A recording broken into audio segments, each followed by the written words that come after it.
studying trends and consulting businesses, for example. Gerald Celente is the publisher of the TrendsJournal. We've talked with him on and off for years, but for the last few years, we've stolen some of Gerald's time, my first day back from Christmas and New Year vacation always, to get a look out at trends of the upcoming year as he sees them. And I have to tell you, it's been pretty interesting the last few years to have done this. He's back on the telephone with us now, Gerald Celente, the publisher of the TrendsJournal. Gerald, how you doing? Hey, thanks for having me on, Keith. Yeah, welcome back to WBT.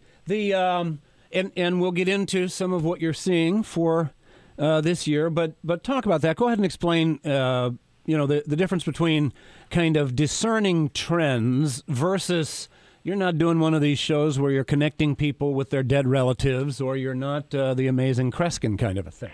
You know, it's really so basic and really simple, and it's astounding that it's not done by others to the extent that it should be. Current events form future trends. We're all doing in life what we're doing because of decisions that we've made. You know, they're going to be having a big inauguration party, and a new cabinet's being selected. And I said to myself, I should be on this cabinet. I'm a political atheist, and I hate to go to Washington because I can't stand these guys. But I'm serving my country. They should have a cabinet ministry position for trends and consequences. For every action that's taken, there's a reaction, a cause and effect. And it's amazing that in school we're not taught how to see ahead. We're not taught how decisions that are made are going to affect our lives in the future. And so that's all we do. We're all doing, as I said, what we do in life because of decisions, and then there are the wild cards. That's why nobody can predict the future. There are tsunamis, there are hurricanes, there are man-made and natural disasters. There are deals going on behind closed doors that you can't figure out. But when you look at the overall economic, geopolitical, social events and occurrences, you can see where it's going. You can see that the economy in 2013 is not going to be much different than the economy of 2012, only worse. And I say that because, again, you look at the cause and effect. Why is the economy even sputtering along at the level that it's going at? Very simple. Interest rates are near zero. The Fed's loaning out money. They're shoveling it into banks. Look, I bought a commercial building, a 1750s Franz Rogan house up here in Colonial Kingston. I got a mortgage for 3.2%. They covered closing costs and locked it in for 10 years, and it's a 20-year mortgage. So you can see why the economy is recovering. It's a cover-up. They're covering it up with cheap money. You look at geopolitics. I got one for you. Let's look at causes and effects. Let's look at the trends and consequences. Let's start a war in Iraq. We'll say the cat has weapons of mass destruction and ties to Al-Qaeda. I got one. Let's start one in Afghanistan.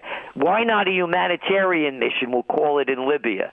What are the trends and consequences? You can see where things are going, but here's what's happened. Yeah, but we don't. Wait a minute. Now you're into starting to talk about some of the trends for this year, and trends versus. Yeah, you're not saying, oh, I see a tsunami in April. You're not doing that kind of thing.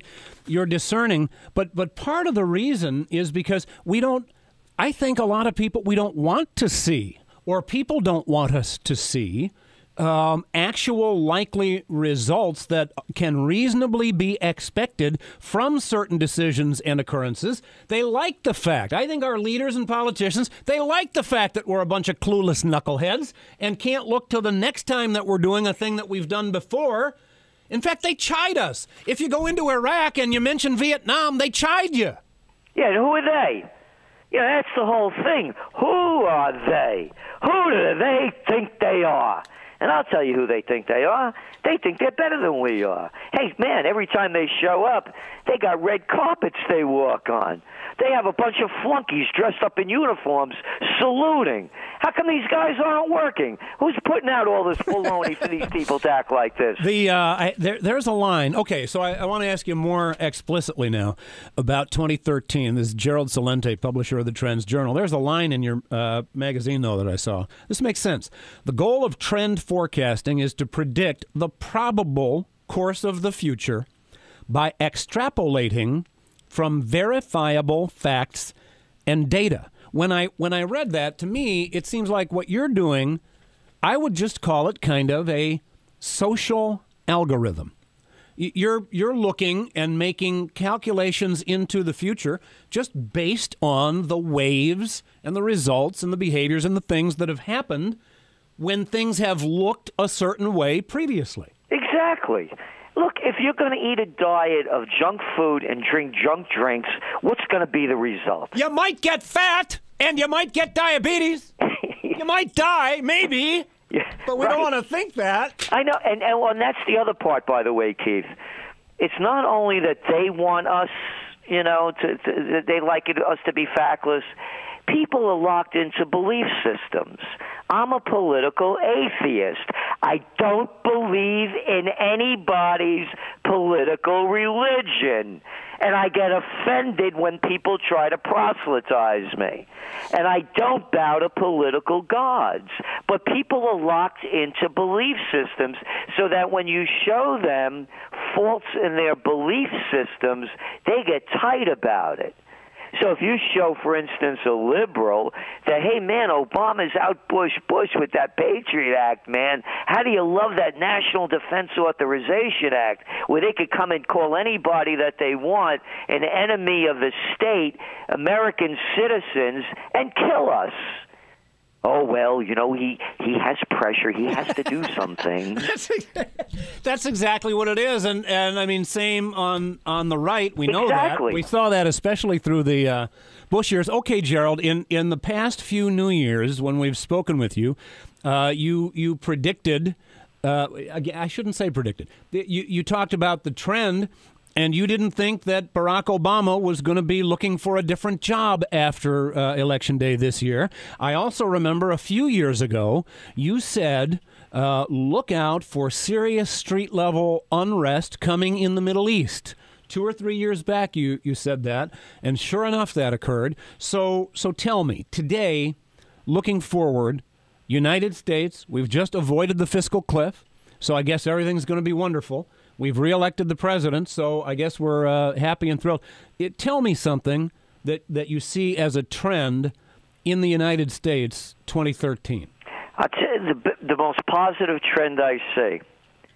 There's a great awakening. It happened before the first revolution. It's when people woke up to the fact that nobility weren't better than they were, that people woke up to the fact that they were responsible for their own salvation. It became a religious movement later on, but it was really, the works of Thomas Paine and others that are very deeply involved in it. With people realizing their own dignity and respect and courage and passion and integrity, and that nobility weren't better than they were, and that the kings and the lords and the noblemen were not better than, were more noble than the average person. And they rose up against nobility. And that's what we're seeing now. We have a different so-called royal class who think they have better blood.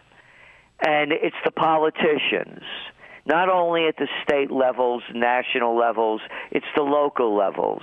It's all of these people that get into office and think that they could rule an entire nation and tell the rest of us what we should do. We believe we are on the cusp of a second American Revolution. You actually think this? Oh, yeah, and it's going to be a big part of the TrendsJournal. It'll just be coming out in a couple of days. All right, you got to make sure I get that, because I will tell you what.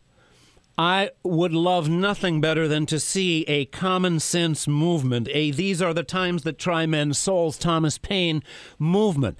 Some people have been telling me that this is what's been going on for 2 or 4 years with the Tea Party revolution, and what I'm saying is I'd love to see it, but I don't see it. I don't see it really happening. Tell me why you think this great revolutionary awakening is actually going to happen. One of my sayings is guy born in the Bronx. When people lose everything and have nothing left to lose, they lose it.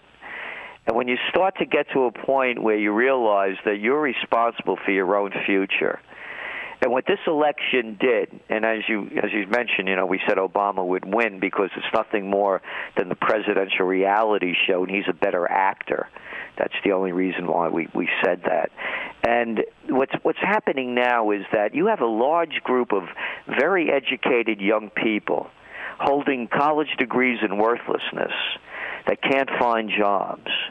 And they're hip to the scene, and they don't like it. And what they want to do is they want to create a better future. And they're realizing that we're getting a worse one from Washington. But wait, didn't a lot of the people that you're describing, younger and educated and with degrees in, how did you describe degrees that? In worthlessness. Degrees in worthlessness. Aren't those in large numbers the people who just reelected Obama? A lot of them, but a lot of them didn't. Let's not forget, we had, 11 million less people turn out to vote. And so, again, these things don't happen overnight. And what we're saying is that there's a movement.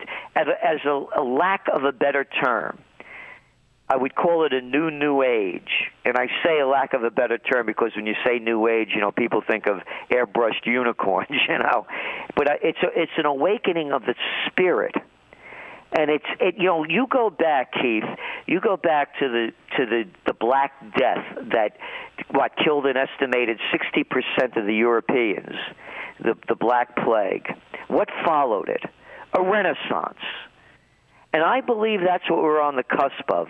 When you look at the behavior of these political clowns in Washington with this fiscal cliff drama, the D.C. drama queens, and the Washington Beltway circle jerks, when you look at their behavior and how many people are disgusted with it, we're also going to see another element of it. And it's the secession movements. And these are not right-wing nut movements. There's something big happening. And we believe that we are on the cusp. I mentioned I bought this old building. I bought it for a purpose. I'm on the most historic corners in the United States, the only place on each corner where there's a stone building that predates the Revolution. Kingston, New York, had a lot of its roots in the Revolution. It was the first capital of New York. Gerald, I have to tell you, here's the thing. Make sure I get a copy of this when it comes out. Nothing would thrill me more than for you to be right on this of any trend that you've ever talked about. I just don't know if I see it. Gerald Celente, publisher of the TrendsJournal, he says the new American Revolution is actually going to happen. Gerald, I appreciate your time, as always. Thank you. It's the American spirit. All right, make sure we get it. Make sure we get it.